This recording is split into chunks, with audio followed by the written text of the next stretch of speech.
रबी का मौसम अब तमाम हो चुका है और अब खरीफ की फसलों की बारी है। पहले तो हमारा इरादा था कि बस गंदम की कटाई तक ही ये सीरीज़ चलाएंगे, लेकिन अब दिल करता है कि कम से कम 1 साल का साइकिल तो पूरा करें।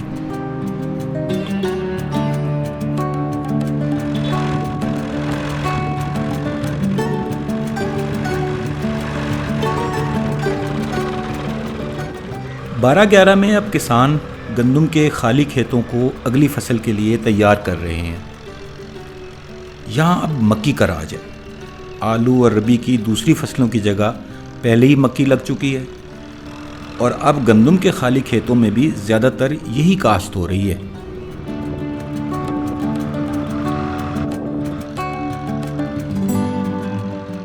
जनवरी की काश्त कुछ 25 जनवरी की, ਤੇ ਬਾਕੀ ਜਿਹੜੀ ਆਲੂ ਵਾਲੀ ਆ ਉਹ 18 ਫਰਵਰੀ ਦੀ ਕਾਸ਼ਤ। ਕਣਕ ਤੋਂ ਬਾਅਦ ਤੁਸੀਂ ਕੀ ਲਾ ਰਹੇ ਹੋ? ਕਣਕ ਤੋਂ ਬਾਅਦ ਮਕਈ ਲਗਾਣੀ। ਕਣਕ ਤੋਂ ਬਾਅਦ ਵੀ ਮੱਕੀ ਲਾਣੀ ਜੀ।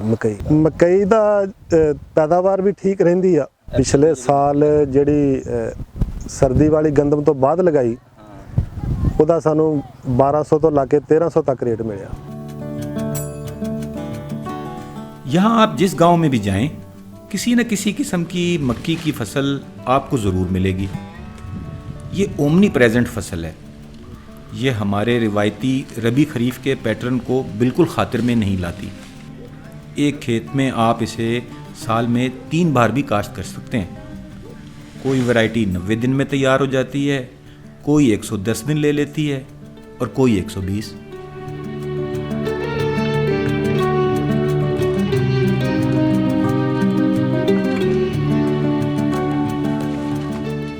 मोहम्मद उमैर साहिवाल के एक नज़दीकी गांव के पढ़े लिखे नौजवान फार्मर हैं। ਮੱਕੀ ਜਿਹੜੀ ਹੈ ਵੈਸੇ ਕੋਈ ਹਿਊਮਨ ਉਹਦੇ ਵਿੱਚ ਲਈ ਤੇ ਨਹੀਂ ਹੈ, ਕੰਜ਼ੰਪਸ਼ਨ ਲਈ ਤੇ ਨਹੀਂ ਹੈ ਸਰ। ਹਿਊਮਨ ਕੰਜ਼ੰਪਸ਼ਨ ਇਹਦੇ ਵਿੱਚ ਜਿੰਨੀ ਦੇਰ ਰਿਫਾਨ ਸੀਗੀ ਨਾ ਉਨੀ ਦੇਰ ਤੇ ਹਿਊਮਨ ਕੰਜ਼ੰਪਸ਼ਨ ਚਾਹੁੰਦੀ ਸੀ ਕਿ ਰਿਫਾਨ ਆਇਲ ਵਾਲੇ ਇਸ ਤੋਂ ਬਹੁਤ ਪਰਚੇਸਿੰਗ ਕਰਦੇ ਸੀ। ਲੇਕਿਨ ਹੁਣ ਤਰੀਕਾ ਇਹ ਹੈਗਾ ਕਿ ਹੁਣ ਇਹ ਸਾਰੀ ਫੀਡ ਮਿਲਾਂ ਨੂੰ ਜਾਂਦੀ ਹੈ। ਉਹਦੇ ਵਿੱਚ ਹਿਊਮਨ ਫੈਕਟਰ ਬਹੁਤ ਘੱਟ ਰਹਿ ਗਿਆ। ਲਾਈਫ ਸਟਾਕ ਤੇ ਪੋਲਟਰੀ ਦੇ ਵਿੱਚ ਯੂਜ਼ ਹੁੰਦੀ ਹੈ। ਜਿੰਨੀ ਦੇਰ ਇੱਥੇ ਰਿਫਾਨ ਸੀਗੀ, ਰਿਫਾਨ ਵਾਲੇ ਆਪਦੇ ਕੌਰਨ ਆਇਲ ਵਾਸਤੇ ਸਾਡੇ ਕੋਲੋਂ ਪਰਚੇਸ ਕਰਦੇ ਸੀਗੇ। ਉਹਨਾਂ ਨੇ ਆਪਦਾ ਇੱਥੋਂ ਪੂਰਾ ਸਿਸਟਮ ਚੁੱਕਿਆ, ਸਿਸਟਮ ਚੁੱਕ ਕੇ ਤੋਂ ਬੰਗਲਾਦੇਸ਼ ਸ਼ਿਫਟ ਕਰ ਗਏ ਨੇ। ਹਾਲਾਂਕਿ ਬੰਗਲਾਦੇਸ਼ ਦੇ ਵਿੱਚ ਮਕਈ ਕੋ ਕਾਸ਼ਤ ਹੀ ਨਹੀਂ ਹੁੰਦੀ। ਹੁਣ ਸਾਰੀ ਬੰਗਲਾਦੇਸ਼ ਬੈਠ ਕੇ ਮਕਈ ਐਕਸਪੋਰਟ ਕਰਦੇ ਨੇ, ਇੰਪੋਰਟ ਕਰਦੇ ਨੇ ਸੌਰੀ, ਠੀਕ ਹੈ। ਤੇ ਉੱਥੇ ਯੂਜ਼ ਕਰਦੇ ਨੇ ਤੇ ਉਹਨਾਂ ਨੂੰ ਉਹ ਵੀ ਸਸਤੀ ਪੈਂਦੀ ਹੈ ਪਾਕਿਸਤਾਨ ਨਾਲੋਂ। ਰਿਫਾਨ ਵਾਲੇ ਜਿਹੜੇ ਸੀਗੇ ਉਹਨਾਂ ਦੀ ਵਜ੍ਹਾ ਤੋਂ ਉਹ ਬਲਕ ਬਾਇਰ ਸੀਗਾ ਸਾਡੇ ਕੋਲ। ਉਹਦੀ ਵਜ੍ਹਾ ਤੋਂ ਫੀਡ ਮਿਲਾਂ ਵਾਲੇ ਜਿਹੜੇ ਸੀਗੇ ਇਹਨਾਂ ਦੀ ਮੋਨੋਪੋਲੀ ਨਹੀਂ ਸੀ। ਹੁਣ ਫੀਡ ਮਿਲਾਂ ਵਾਲਿਆਂ ਦੀ ਮੋਨੋਪੋਲੀ ਹੈ। ਇਹ ਆਪਦਾ ਰੇਟ ਨਿਕਾਲਦੇ ਨੇ, ਆਪਦੀ ਮਰਜ਼ੀ ਨਾਲ ਕਰਦੇ ਨੇ। ਜੇ ਮਕਈ ਦਾ ਰੇਟ ਠੀਕ ਹੈਗਾ ਇਹ ਗੰਦਮ ਸ਼ੁਰੂ ਕਰ ਦਿੰਦੇ ਨੇ ਪਾਉਣੇ, ਕਿਉਂਕਿ ਲਾਸਟ ਟਾਈਮ ਗਵਰਨਮੈਂਟ ਨੇ ਇਹਨਾਂ ਨੂੰ ਇਜਾਜ਼ਤ ਦੇ ਦਿੱਤੀ ਹੈ ਕਿ ਤੁਸੀਂ ਗੰਦਮ ਯੂਜ਼ ਕਰ ਸਕਦੇ ਹੋ। लेकिन इस दफ़ा देखो फसल तैयार है, इंशाल्लाह अल्लाह ताला बेहतर करेगा। मक्की का बीज किसान को हर बार खरीदना होता है। अगर जे असी इस्तेमाल करिए ये तकरीबन है जी 35% पौधे फुटणगे, फुट 100% जाएंगे। जो 35% कोई एडा हो जाएगा, कोई बड़ा हो जाएगा, छोटा रह जाएगा। ਇਹਦਾ ਮਤਲਬ ਹੈ छली नहीं लगेगी, ਨਹੀਂ ਲੱਗੇਗੀ छली नहीं। ਇਹਦਾ ਮਤਲਬ ਹੈ ਕਿ ਤੁਸੀਂ ਸੀਡ ਖਰੀਦੋ ਤੇ ਇੱਕੋ ਵਾਰੀ बुलाओ।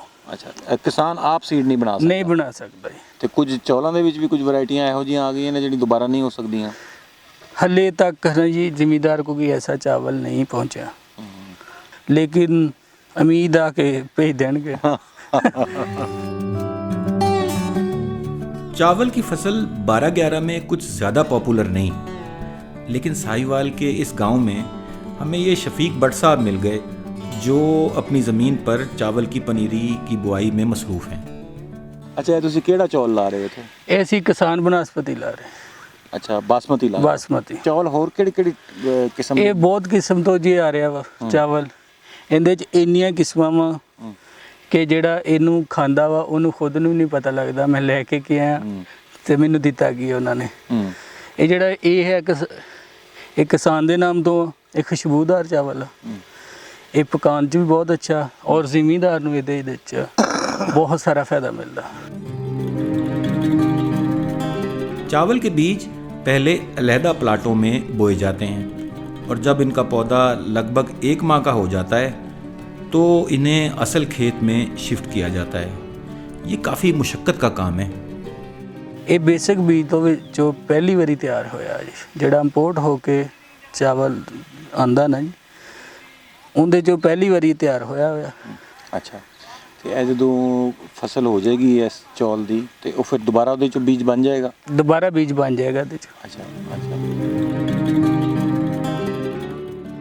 नज़ीर अहमद बहुत खुश है कि तरबूज का रेट इस बार तवक्का से भी ज़्यादा अच्छा रहा। रेट तो माशाल्लाह इस टाइम बहुत अच्छा रहा अच्छा ते बॉर्डर वगैरह भी खुले थे। अच्छा मसलन ते लाहौर मार्केट भी रेट केड़ा अच्छा रहा। सारी मंडियां जी तकरीबन अच्छा रहा। पिछली केड़े साल पिछे गुजर गए ने तकरीबन इस साल दे विच तकरीबन केड़ा रेट मिलिया ने सानू कदी जिंदगी भर नहीं मिलिया सी। क्या बात है।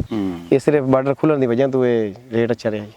जो बॉर्डर ना खुलदा ना जी माल बाहर ना जांदा बहुत ही प्रॉब्लम बनी है ते इस साल लोगों ने बहुत ही ज़्यादा तंग रोड ते आ जाना सी। ਤੁਹਾਡੇ ਕਿਸੇ ਰਕਬੇ ਤੋਂ ਇਧਰੋਂ ਜਾਂ ਉਧਰ ਚਨੇਉਟ ਵਾਲੇ ਰਕਬੇ ਤੋਂ ਵੀ ਡਾਇਰੈਕਟਲੀ ਗਿਆ ਕਾਬੁਲ ਅਫਗਾਨਿਸਤਾਨ ਵਾਲੀ ਸਾਈਡ ਤੇ? साढ़े को जी स्पेशल पठान उत्थे साढ़े कोल रहंदे ने एक माह पूरे रहन जी। ਅੱਛਾ पिछले दिनों च वापस गए ने ਅੱਛਾ साढ़े कोल उत्थे डेरे ते रहे ने ਹਾਂ तकरीबन किन्ने चिर साढ़ा उत्थे माल खत्म नहीं होया साढ़े कोल उत्थे रहने जी। एक माह पूरा साढ़े को ठहरे ने उस तो बाद किस टाइम साढ़ा माल खत्म होया फिर उस तो बाद आखिरी गड्डी ने वापस चले गए सी। ਅਫਗਾਨਿਸਤਾਨ ਵੀ ਗਿਆ ਤੇ ਦੂਜੀ ਵਜ੍ਹਾ ਸ਼ਾਇਦ ਇਹ ਵੀ ਹੋ ਗਈ ਕਿ ਮੇਰੇ ਖਿਆਲ ਰਮਜ਼ਾਨ ਵਿੱਚ ਆ ਗਿਆ ਤੇ ਰਮਜ਼ਾਨ ਵਿੱਚ ਵੈਸੇ ਡਿਮਾਂਡ ਵੱਧ ਜਾਂਦੀ हाँ जी रमज़ान दे विच हाँ जी रमज़ान शरीफ दे विच ना वैसे भी इस दफ़ा यार रमज़ान शरीफ दे मैं पहले रोज़ तो कम शुरू होया स्टार्टिंग तो रेट ज़्यादा और बढ़ गया सी। ਤੇ ਐਤਕੀ ਫਿਰ ਅਗੇਤਰਾ ਲਾਉਣ ਦਾ ਫਾਇਦਾ ਹੋ ਗਿਆ ਬਹੁਤ। हाँ जी बहुत ज़्यादा फायदा होया जी। ਤੇ ਭਰਾ ਮੇਰਾ ਫਿਰ ਕੋਈ ਗੱਡੀ ਛੱਡੀ ਲੈ ਰਿਹਾ ਐਤਕੀ ਕਿ ਨਹੀਂ? ਅਸੀਂ ਜੀ ਗੱਡੀਆਂ ਪਹਿਲੇ ਝੂਟ ਕੇ ਨਾ ਤੇ ਥੱਕ ਚੁੱਕੇ ਹਾਂ ਜੀ। ਅੱਛਾ ਹਾਂਜੀ ਮਾਸ਼ਾਅੱਲਾ ਵੈਸੇ ਸਾਡੇ ਕੋਲ ਗੱਡੀ ਆਇਆ ਸੀ ਉਹਦੇ ਚਿਰੋਟ ਵਾਲੀ ਸਾਈਡ ਤੇ ਲਈ ਹੈ। ਅੱਛਾ ਹਾਂਜੀ ਅਸੀਂ ਤਿੰਨ ਚਾਰ ਦਿਨ ਪਹਿਲੇ ਐਕਸ ਲੈ ਲਈ ਅਸੀਂ ਸਹੀ ਵੱਲੋਂ। ਅੱਛਾ ਅੱਛਾ ਤੇ ਵੈਸੇ ਹੁਣ ਜੋ 13 ਮਾਡਲ ਲਈ ਹੈ ਤੇ ਵੈਸੇ ਸਾਡੇ ਕੋਲ ਪਹਿਲੇ ਵੀ ਇੱਕ ਕਾਰ ਹੈਗੀ ਸੀ ਅੱਛਾ ਅੱਛਾ ਤੇ ਵੈਸੇ ਅਸੀਂ ਤਰਬੂਜ ਚ ਵੀ ਇੱਕ ਲੈ ਲਈ ਹੋਰ ਵੀ। ਹੂੰ ਹਾਂ ਇੱਕ ਟਰੈਕਟਰ ਵੀ ਲੈ ਲਿਆ 85 ਅੱਗੇ ਦੋ ਹੈਗੇ ਸਾਡੇ ਕੋਲ ਟਰੈਕਟਰ। ਅੱਛਾ ਅੱਛਾ। ਹਾਂਜੀ ਤੁਸੀਂ ਇਹ 3 ਸਾਲ ਲਈ ਠੇਕਾ ਕੀਤਾ ਸੀ ਨਾ? ਇਹ ਕਿ ਸਾਡੇ 3 ਸਾਲ ਇਸ ਜੂਨ ਤੇ ਮੁਕੰਮਲ ਹੋ ਜਾਣੇ 30 ਜੂਨ ਤੇ। ਅੱਛਾ ਤੇ ਇਹ ਤੁਸੀਂ 3 ਸਾਲ ਤਰਬੂਜ ਲਾਇਆ? 3 ਸਾਲ ਹੀ ਤਰਬੂਜ ਲਾਇਆ। ਪਹਿਲਾ ਸਾਲ ਸੀ ਉਸ ਤਕਰੀਬਨ ਰੇਟ ਜ਼ਿਆਦਾ ਹੈਗਾ ਸੀ ਤੇ 500 ਤੋਂ ਜ਼ਿਆਦਾ ਨਹੀਂ ਮਾਲ ਇੱਕ ਮਣ ਵਿਕਿਆ। ਅੱਛਾ ਇਸ ਦਾ ਉਸ ਤੋਂ ਪਿਛਲੀ ਦਫਾ ਕਿਹੜਾ ਸੀਜ਼ਨ ਹੈ ਦੂਸਰਾ ਸਾਲ ਸੀ ਉਹ ਤਕਰੀਬਨ 200 ਤੋਂ 300 ਤੋਂ ਮਣ ਉੱਪਰ ਨਹੀਂ ਗਿਆ। ਓਏ ਹੋਏ ਹੋਏ ਯਾਨੀ 500 ਤੋਂ 2-300 ਤੇ ਆ ਗਿਆ। 2-300 ਤੋਂ ਆ ਗਿਆ ਮਸਾ ਦੂਸਰਾ ਸਾਲ। ਹਾਂ ਤੇ ਕਿਹੜਾ ਤੀਸਰਾ ਸਾਲ ਸੀ ਇਹ ਤੇ ਮਸਾ 1000 ਰੁਪਏ ਮਣ ਨਹੀਂ ਵਿਕੇ। ਲੋਕਾਂ ਕੋਲ ਪੈਸਾ ਬਹੁਤ ਜ਼ਿਆਦਾ ਆ ਗਿਆ ਤਰਬੂਜ ਦਾ। ਉਹ ਆਉਂਦਾ ਕਿਹੜਾ ਸਾਲ ਆਣਾ ਪਤਾ ਨਹੀਂ ਉਹ ਕੀ ਕਰਨਗੇ ਪਤਾ ਨਹੀਂ ਇਹ ਕਿਹੜੇ ਨੇ 100 ਏਕੜ ਲਾਇਆ ਸੀ ਉਹ 200 ਏਕੜ ਲਾ ਲਵੇ ਅਗਰ ਆਉਂਦੇ ਸਾਲ ਦਾ ਫਿਰ ਪਤਾ ਨਹੀਂ ਕੀ ਪਤਾ ਚੱਲੇਗਾ ਮਾਰਕੀਟ ਕੀ ਹੁੰਦਾ ਰਿਜ਼ਲਟ ਹੈ ਤਾਂ।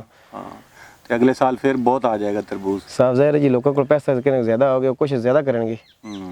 ਹਾਂਜੀ ਹਰ ਬੰਦੇ ਦਾ ख्वाब ਹੁੰਦਾ ਜੀ ਮੈਂ ਕਿ ਜ਼ਿਆਦਾ ਤਰੱਕੀ ਕਰਾਂ ਇਹ ਤਾਂ ਫਿਰ ਆਉਣ ਵਾਲਾ ਵਕਤ ਦੱਸੇਗਾ ਨਾ ਫਿਰ ਤਰੱਕੀ ਹੁੰਦੀ ਕਿ ਨਹੀਂ ਹੁੰਦੀ ਜੀ। एकता सोसाइटी ने इसी दौरान एक और कारनामा कर दिखाया। गांव के सीवरेज सिस्टम की एक ज़माने से मेंटेनेंस नहीं हुई थी। जाहिर है सीवरेज लाइनें चौक हो गई थीं और गटर आए दिन उबल पड़ते थे। हाँ जी गटर सिस्टम साढ़े पिंड दा खराब हैगा। बथेरे बंदियां नूं आख्या वो बल्दी वाले चीचा पत्नी नूं भी जिला कौंसल नूं भी लेकिन असी गरीब बंदे आ साडी ते किसी ने सुनी ही नहीं। इस काम में कुछ लेबर तो उन्होंने चंदा इकट्ठा करके हायर की लेकिन सफाई की मशीनें उनकी दरख्वास्त पर चीचा वतनी की म्यूनसिपलिटी ने रवाना की। कचरा या जो भी मिसमैनेजमेंट है ये सारा बलदियाती निज़ाम की वजह तो ही है कि बलदियाती निज़ाम साडा जिहड़ा बिल्कुल मफलूज है। हुकूमत उन्होंने किसी पासे बहाल करने के चक्कर च नहीं है कि वो कोई थोड़ी जी गौर करे। तो अगर एक लीडर कोई एक MNA बनता अगर किसी ज़िले दे विच या किसी शहर दे विच तो वो एडे वड्डे एरिए नूं ते कवर नहीं कर सकता। लिहाजा बलदियाती निज़ाम ही एक वाहद ऐसा हल है जिहड़ा कि असी अपने गली महल्लियां दे लीडरां नूं जिहड़ां चुनदे हैं उही साडे मसाइल दा हल कर सकदे। मुल्कों की तरह गांव का भी डायस्पोरा होता है यानी ऐसे लोग जो जमपल तो गांव की होते हैं लेकिन फिर नौकरियों और कारोबार के सिलसिले में दूसरे शहरों और मुल्कों में जा ठिकाना करते हैं। इन तारकीन गांव का भी अपनी जन्मभूमि से रिश्ता वैसा ही होता है जैसा तारकीन मुल्क का अपने जद्दी मुल्क से होता है। एकता सोसाइटी की रूए रवां भी ऐसे ही चंद लोग हैं। हम चौधरी गुलजार मोहम्मद साहब जनरल सेक्रेटरी हैं चौधरी रहमत अली ट्रस्ट के। हमारे फाउंडर मेंबर हैं अंजमन गुजरां के। हमें सबसे पहले तो उन्हें खुश आमदीद कहते हैं और उनके नहायत मशकूर हैं कि वो लाहौर से इतना लंबा सफ़र करके हमारे पास पहुँचे। 12/11 के ज़फ़र हबीब लाहौर में एक सॉफ्टवेयर हाउस चलाते हैं। गर्मियां साडी मौज होंदी सी क्योंकि एक अद्धी छुट्टी उस तो बाद जिन्नियां पटड़ियां होंदियां सी स्कूल ਦੀਆਂ ਉਹਨਾਂ ਤੇ ਪਾਣੀ ਸੁੱਟਣਾ ਹੁੰਦਾ ਸੀ ਉਹ ਤਖਤੀਆਂ ਨਾਲ ਆਪਣੀਆਂ ਸਲੇਟਾਂ ਦੇ ਨਾਲ ਉਸ ਤੁਸੀਂ ਉਹ ਅੱਜ ਕੱਲ੍ਹ ਦੇ ਇੱਥੇ ਜਿਹੜੇ ਸਾਨੂੰ ਅਵੇਲੇਬਲ ਸਵਿਮਿੰਗ ਪੂਲ ਆ ਉਹ ਵੀ ਉਹ ਮਜ਼ਾ ਨਹੀਂ ਦਿੰਦੇ ਜਿਹੜਾ ਉਹ ਕਾਲਾ ਮਜ਼ਾ ਦਿੰਦਾ ਸੀ ਨਾ। 15 ਤੋਂ 20 ਲੋਕ ਨੇ ਜਿਹੜੇ ਲਾਹੌਰ ਦੇ ਵਿੱਚ ਹੈ, ਔਰ ਜਿਹੜੀਆਂ ਸਾਡੀਆਂ ਇੱਥੇ ਫੈਮਲੀਆਂ ਮੂਵ ਹੋਈਆਂ, ਜਿਹੜੀਆਂ ਮੇਰੇ ਨੌਲੇਜ 'ਚ 3 ਤੋਂ 4 ਫੈਮਲੀਆਂ ਨੇ। ਤੋਂ ਹੁਣ ਅਸੀਂ ਜਿਹੜੇ ਵੀਕਐਂਡਸ ਦੇ ਉੱਤੇ ਜਾਂ 15 ਦਿਨਾਂ ਬਾਅਦ ਜਾਂ ਮੰਥਲੀ ਦੇ ਬੇਸਿਸ ਦੇ ਉੱਤੇ ਵਾਪਸ ਜਾਂਦੇ ਹਾਂ, ਅਸੀਂ ਲੋਕ ਤਾਂ ਉੱਥੇ ਜੁੜੇ ਆ ਉਸ ਸਿਸਟਮ ਦੇ ਨਾਲ। ਉਹ ਫਿਰ ਅਸੀਂ ਕੰਪੈਰੀਜ਼ਨ 'ਚ ਵੀ ਆ ਜਾਂਦੇ। ਇਸੇ ਤਰ੍ਹਾਂ ਜਿਹੜੇ ਲੋਕ ਮਿਡਲ ਈਸਟ 'ਚ ਬੈਠੇ ਆ, ਉਹ ਉੱਥੇ ਦੀ ਡਿਵੈਲਪਮੈਂਟ ਨੂੰ ਦੇਖਦੇ ਆ ਕੇ ਪਿੰਡ ਨੂੰ ਦੇਖਦੇ ਆ, ਫਿਰ ਉਹ ਵੀ ਕੰਪੈਰੀਜ਼ਨ 'ਚ ਆਉਂਦੇ ਆ ਕਿ ਯਾਰ ਅਸੀਂ ਕਿਉਂ ਨਹੀਂ, ਉਹ ਜਿਹੜੀ ਅਸੀਂ ਕਿਉਂ ਨਹੀਂ ਨਾ ਸੋਚ, ਉਹਨੇ ਆ ਜਿਹੜੀ ਸਾਰੀ ਚੀਜ਼ ਡਿਵੈਲਪਮੈਂਟ ਜਿਹੜੀ ਸਾਡੀ ਉੱਥੇ ਹੋ ਰਹੀ ਹੈ ਇੰਨੀ ਸਪੀਡ ਦੇ ਨਾਲ ਕਿ ਅਸੀਂ ਹਰ 2-3 ਮਾਹ ਤੋਂ ਬਾਅਦ ਕੋਈ ਇੱਕ ਛੋਟਾ ਜਿਹਾ ਮੈਗਾ ਪ੍ਰੋਜੈਕਟ ਆਪਣੇ ਪਿੰਡ ਦੇ ਹਿਸਾਬ ਨਾਲ ਉਹ ਮਹਿੰਗਾ ਹੁੰਦਾ, ਠੀਕ ਹੈ। ਜਿਸ ਨਾਲ ਰੀਸੈਂਟਲੀ ਅਸੀਂ ਉਹਨੂੰ ਸਾਰਾ ਸੀਵਰੇਜ ਸਿਸਟਮ ਕਰਵਾਇਆ, ਹਾਲਾਂਕਿ ਗਵਰਨਮੈਂਟ ਦੀ ਜ਼ਿੰਮੇਵਾਰੀ ਸੀ, ਲੇਕਿਨ ਗਵਰਨਮੈਂਟ ਨੇ ਨਹੀਂ ਜ਼ਿੰਮੇਵਾਰੀ ਲਈ, ਅਸੀਂ ਆਪਣੀ ਮਦਦ ਆਪ ਦੇ ਤਹਿਤ ਲੈ ਲਿਆ। ਨਾਲ ਬਾਗ ਵੀ ਹੁੰਦੇ ਸੀ, ਕਿੰਨੂਆਂ ਦੇ ਵੀ ਮੌਕਾ ਮਿਲ ਜਾਂਦਾ ਹੁੰਦਾ ਸੀ ਤੇ ਰੱਜ ਰੁੱਝ ਲਈਦਾ ਸੀ।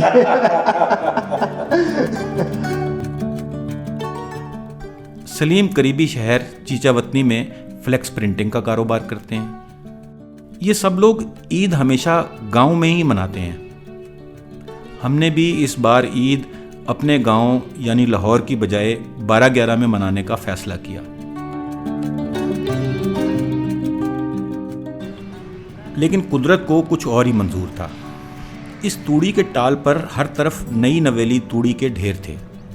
अब मुझे क्या मालूम कि नई तूड़ी बहुत फिसलनी होती है। एक सीढ़ी का तूड़ी से ढका स्टेप मुझे नज़र ही नहीं आया और मैं फिसल कर गिर गया।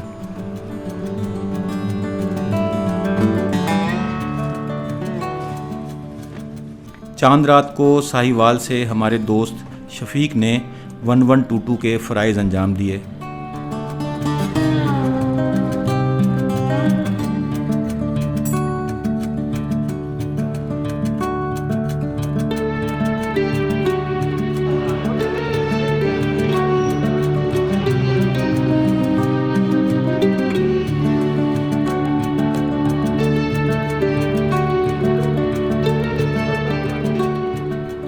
और डॉक्टर साहब ने एक्सरे करके बताया कि आपकी मोटरसाइकिल डायरी का सीज़न 1 ख़त्म शुरू हो चुका है।